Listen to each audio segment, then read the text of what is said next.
So Sarah, you know what I get a question about all the time in my practice? What is that? Is whether or not a breast reduction includes a breast lift. I get that too. Do you really? Absolutely. I was surprised because to me it sounded very obvious, but I don't think it's as obvious as I believed it to be.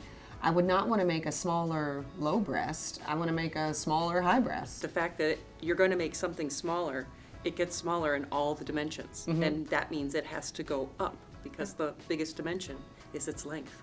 Do you think the amount of tissue or fat that you take off of a breast makes a difference in whether a woman will have symptom relief for her neck, back, shoulder pain? No, there's studies that say that it doesn't actually matter how much you take off, which is kind of different from what you would imagine. But I think it has to do, so you get neck, back, and shoulder pain relief no matter how much you take off, and it has a lot to do with the breast lift.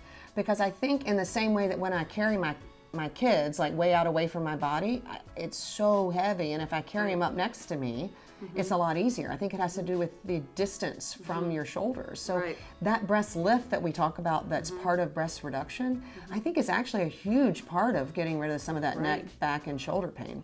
So why do you think having a good support bra doesn't solve that problem usually? Because that support bra comes on and off.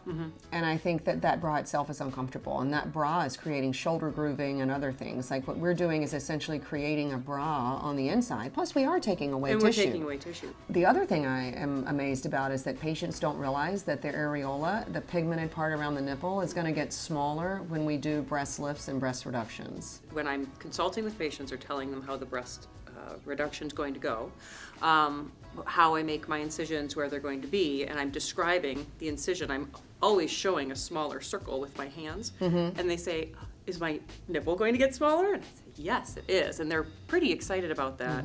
And I'll tell you, I think it's one of the things that makes the newly reduced breast look so nice.